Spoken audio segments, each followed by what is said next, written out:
Welcome back, guys. It is Pun Factor here, bringing you some more Green-White Value Town. And today, I have been testing a couple different things. So, first thing I started with was Vivien's Arcbow, and Coco's just way better. That's kind of all there is to it. So I was thinking, like, okay, in Magical Christmas Land, Vivien's Arcbow is essentially allowing us to play with the top card of our deck as well, being able to activate it at instant speed. And I'm thinking, like, oh, that's super great against like control. And then also you throw in Vivien Champion of the Wilds in there, and now we're like able to dig, and we have this card in exile that we can play. We have a card on top of the library that we can play. We have all the cards in our hand that we can play, all at instant speed. I'm like, that is fantastic. Unfortunately, it just doesn't shake down that way. So with Vivien's Arcbow, having to, discard a card every time you want to activate it in this deck is very, very, very tough to do unless you have like a tireless tracker in play and you're able to just, constantly draw cards. So it just seemed like a little too restrictive. And two, when you have the clues in play and you're trying to draw cards, it's just taxing your mana. You need to tap your mana to draw the card, and then it's like, okay, now I need to like pay X, Y, and Z to just discard that card to basically collect a company. So it just didn't feel that great. I will still like continue to test it. I only recorded one video with it. I'm definitely gonna continue to take that through the ringer, but I don't think it's good enough in comparison to collect a company. Now, a card that I'm very excited about, though, is Vivien Champion of the Wilds. So, this deck just tends to have issues with control. Apart from, like, whatever about the sweepers, you can essentially play smart enough to play around the sweepers. The issue is when it gets to that late game, and they finally sweep your board, you have such a hard time getting threats to stick because we're playing at sorcery speed unless we have a collected company. Now, Vivien doesn't get hit with a sweeper, and it allows us to play our creatures at instant speed, which is awesome. So she also allows us to dig a little deeper and have that creature in exile. That's kind of an extension of our hand, which is super cool. And also in matchups where it's relevant, which honestly is quite a few, she allows us to swing in with our knight because it gives our knight vigilance. So we basically have, in a lot of the games, we have this massive knight, but we're not swinging with it because we want to activate it to manipulate the top of our library so we can, draw what we want to draw. That's kind of the point of the knight until it gets big enough that we can just kind of overrun them and win the game. But with Vivien out, we can do both. We can give our knight vigilance and reach, which the reach part is extremely relevant. And it allows us to swing in, and then we can, still activate our knight. Now, the reach part, this deck has a huge problem with evasive creatures. So, spirits, things like that, we just do not have a way outside of Path to Exile and our one of Dramoka's command to interact with flying creatures, especially pre-board. But with Vivien, there's, an additional way that we can at least interact with flying creatures. And if you guys have played with Knight of the Reliquary or you've watched some of our other games or my other games, Knight can get massive. So I'm not super worried about having, our opponent having a 7/7 or an 8/8 flyer. We're going to be able to deal with it with Knight on the board and Vivien giving him reach. So seems cool. I took out the 2 Knight of Autumns in the main board just because they were kind of my flex slots.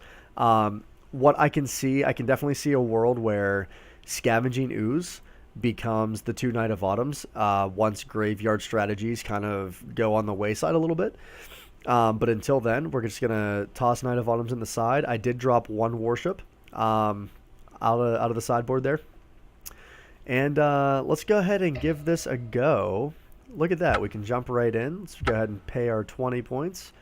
And you'll notice I named it Arcbow because that's kind of what I started with when I tossed the Vivien's Arcbow in. But had since kind of went back to Collected Company because it just seemed a little too crazy. So this is a good hand. Definitely a good hand, even on the draw. So if they take our bird, it's a little slow. But, like, look, at the end of the day, and, oh, they're mulliganing themselves into oblivion. I was going to say, but at the end of the day, you know, if we're on the draw and they take our bird anyway, it's, whoop. Relax. Let's play out our bird here.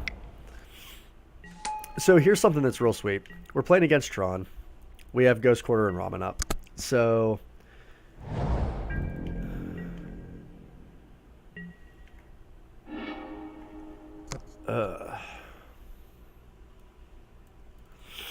do we risk? I don't think we risk them having natural Tron.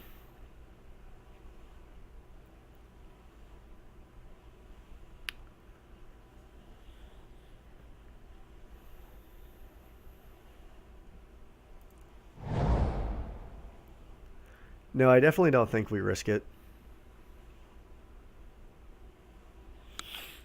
So let's think here.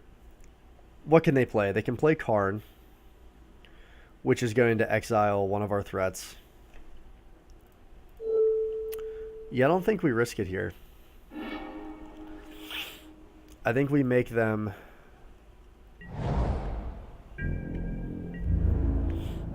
Because look, next turn...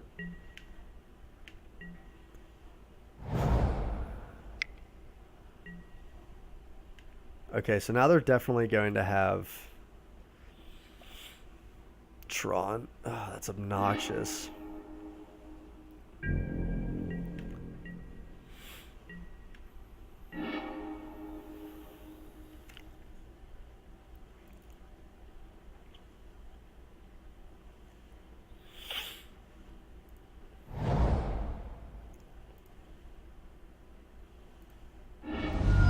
So let's play out...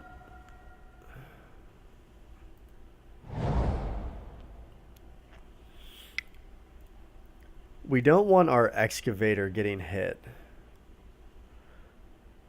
So let's play out the least threatening thing that we don't necessarily care about in this matchup. So if they play a Karn, they're probably going to take Courser. O-Stone.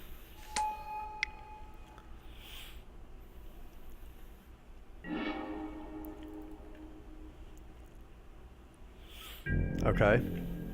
That's something.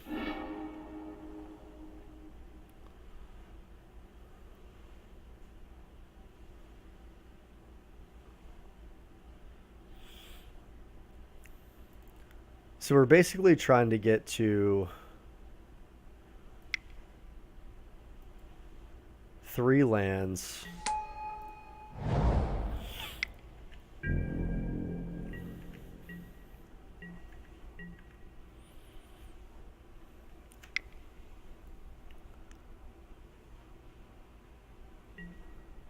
Okay, that's fine. That does not matter here. I mean, it matters, don't get me wrong, but, like, it's fine.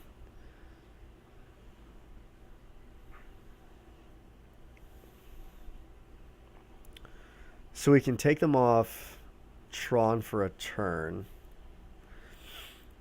And then they're going to exile...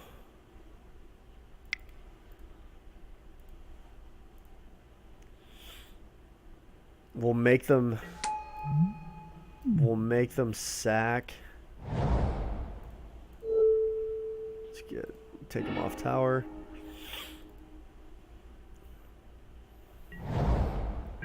We'll make him get rid of Ramen.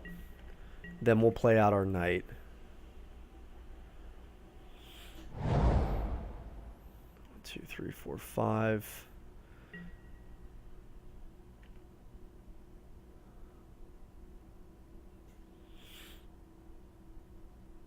Let's get rid of path.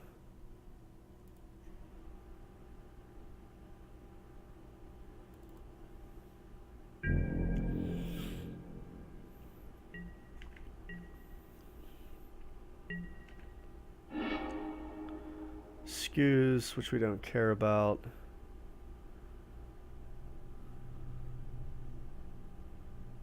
Six, 5.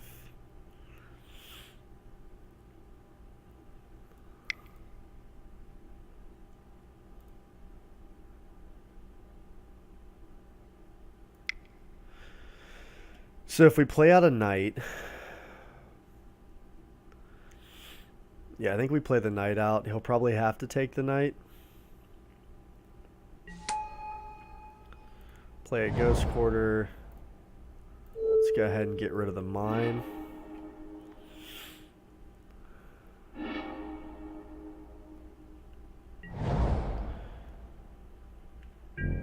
So we go and we hit Karn.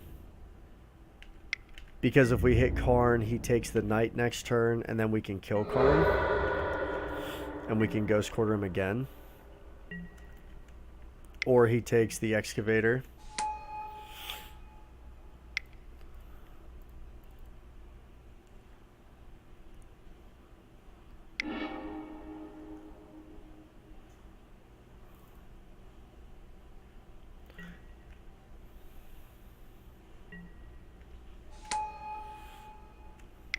Man, a lot of Tron tonight, huh, guys?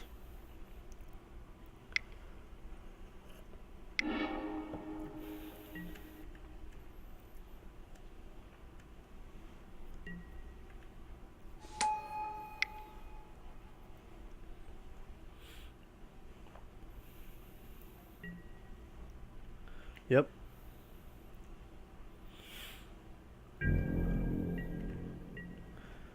Okay.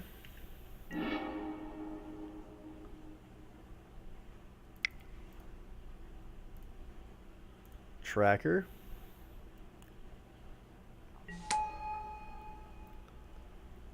Ghost quarter.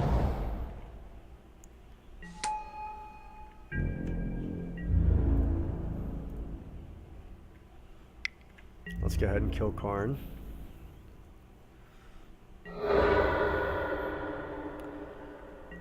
And we will get rid of a card in his upkeep. Let's see what he grabs here.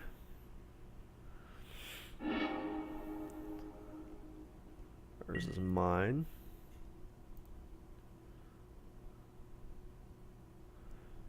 Four, 5.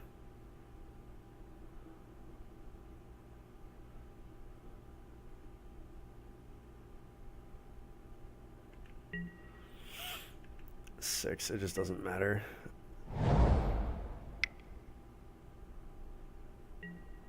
Worm coil.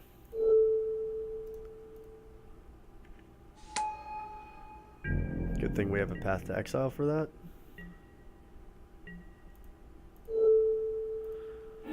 Let's do that.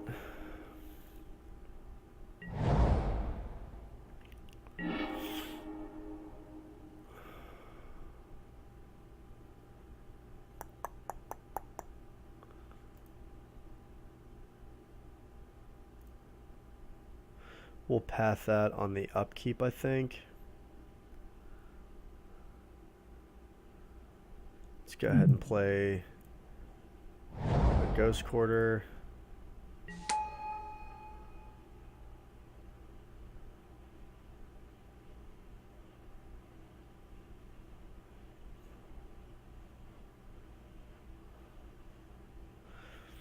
I mean, I kind of want to like... I want to play a skews, but I also want to draw a card.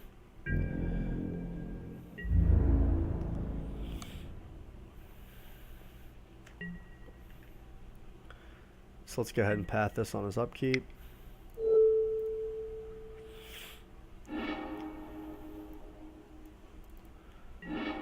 Okay, no more basics.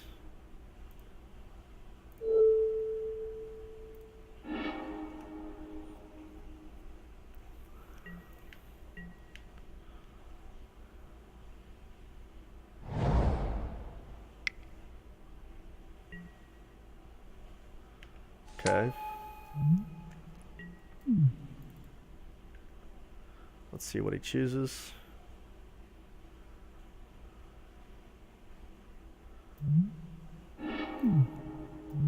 Crucible of Worlds. So I can't, yeah, I can't crack clues.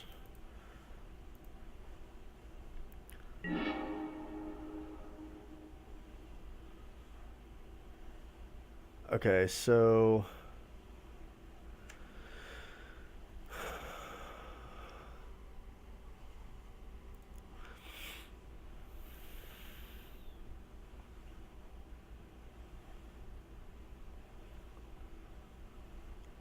let me think here. Let's go ahead and just kill this thing real quick. And let's, whoop. Undo. Let's attack Karn. Let's attack him. So he's going to get Crucible.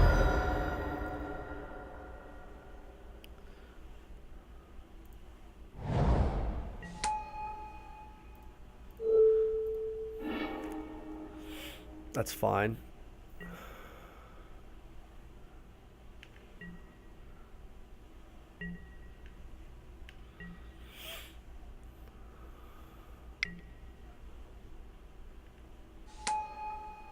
Okay. Okay, cool.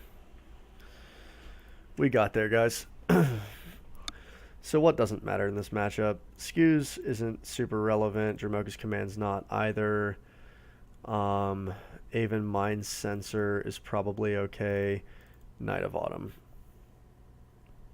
Ooh, we didn't bring in Stony Silences against our last Tron opponent. We still won. That's exciting. We could take out a couple voices. Vivien doesn't seem overly relevant here.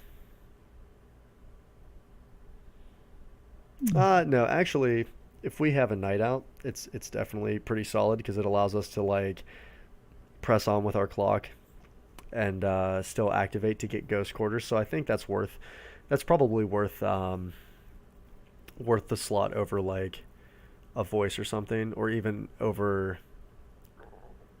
Is it worth it over Eldritch Evolution though? Because like Eldritch Evolution allows us to get that lock going.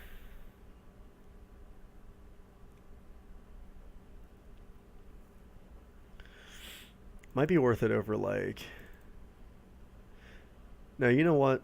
Let's bring Tracker back in. I'd have to sit down and actually like really think through this matchup.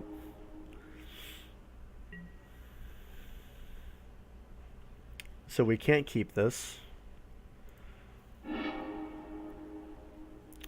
Okay, so we have Stony Silence, Excavator, Knight of Autumn. Seems okay. And Knight we're going to put on top.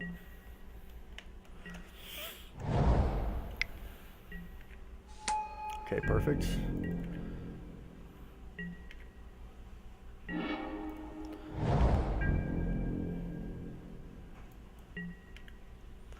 So these two cards are kind of what we're looking for in the matchup.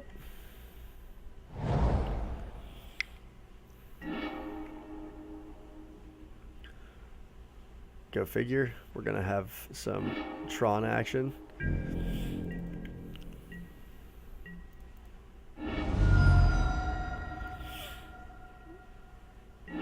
Let's go ahead and Temple Garden here.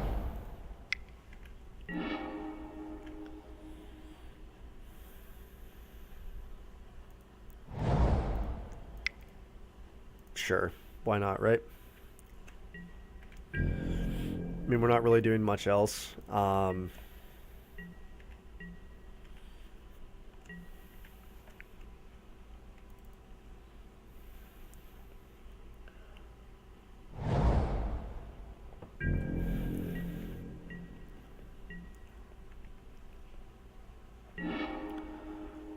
Okay, so this allows us to... Yeah, let's see if we can fade something for a turn. And then we can start Ghost Quartering him down. So unless he drops a Karn, we're good.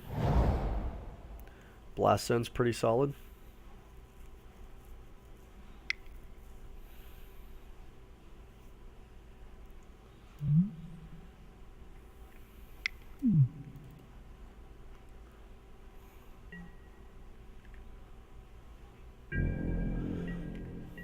Okay. So we're actually going to be able to Ghost Quarter them twice here. We're going to blow that up.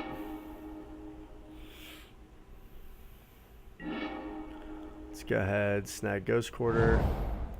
Let's go ahead and Ghost Quarter this Blast Zone.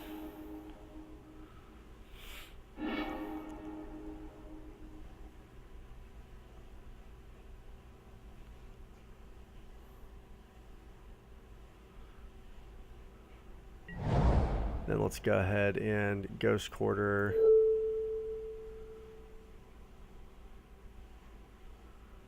mine.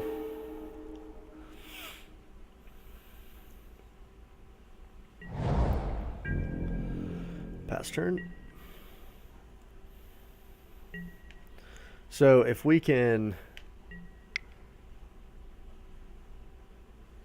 I'm gonna say if we can fade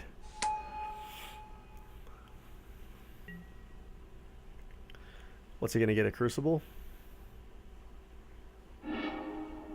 Okay.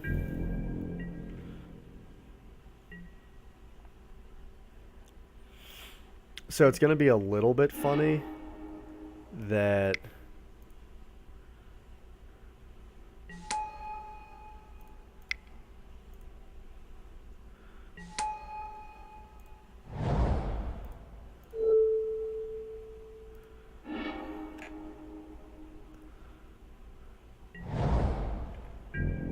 we are going to kill Karn, and then we are going to go ahead and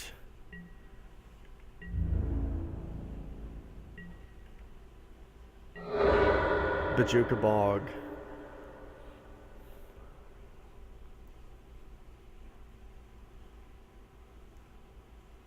Let me think, how do we want to do this? Do we want to blow the power plant up?